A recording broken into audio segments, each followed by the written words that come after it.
The report on the Virginia Tech shootings came out. My brother emailed it to me yesterday, and I read through the sections I was interested in.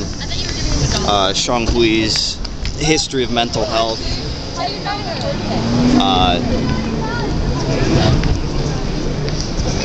the accounts of the double homicide in the morning, and then the mass shootings that happened afterwards.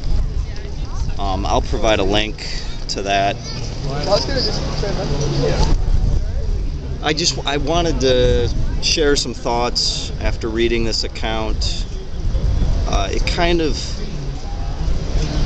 reinforced my initial response, which I did a series of videos on that. I'll probably tack this onto the end of that playlist. I sympathize with him. I empathize with him some. I'm a pacifist, so his final action I certainly am against, as most members of society, or all members of society, will be, I suppose you could argue. People who understand fully what he did at the end, you could argue aren't a part of society. That's not important though. What the reasons I identify with him are that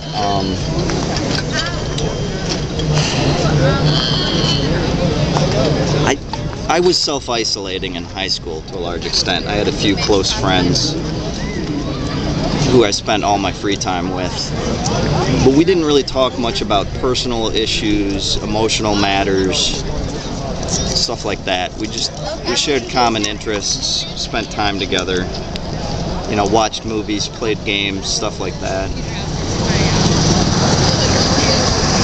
But high school was a very emotional time for me, and I spent that time writing a lot of poetry that I should share with you.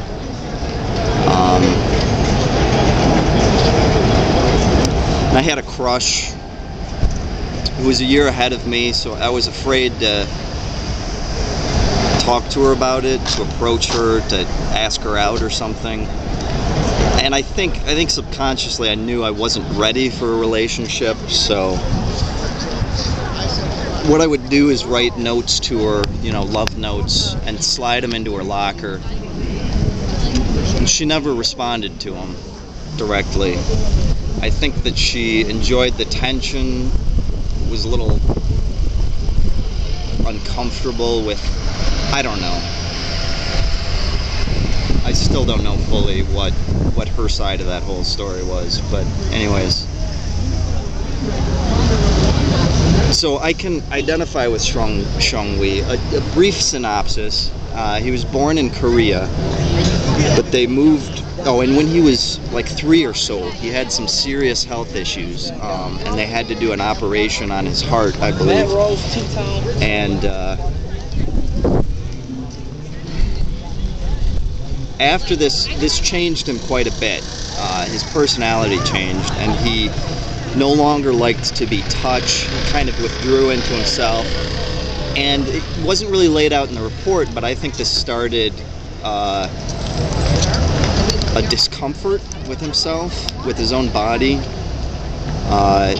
like a schism between his mental world and his physical world, where there was like a disconnect he felt with humanity to some extent, but also with his own body.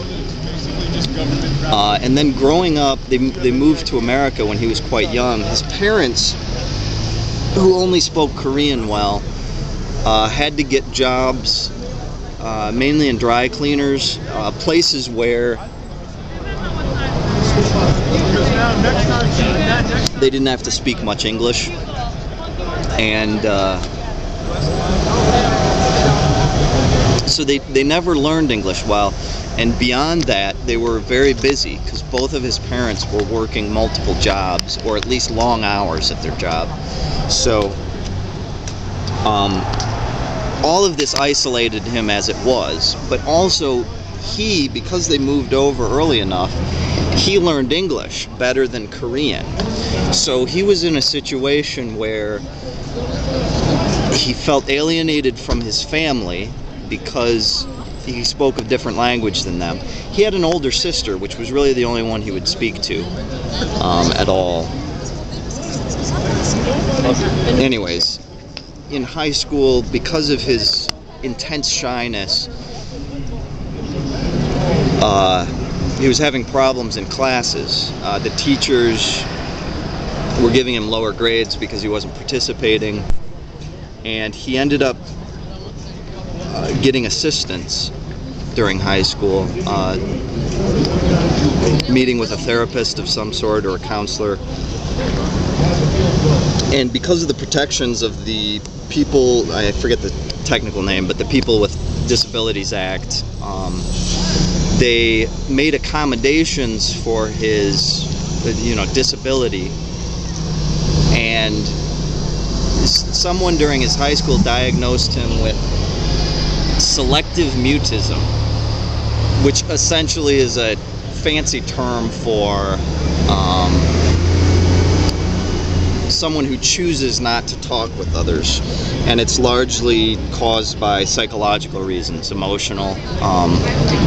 So he basically was very withdrawn. The only therapist that really started to make some progress with him didn't do typical therapy sessions, but rather provided him with art materials, like clay or paints, stuff like that, and with their time together, he would just create.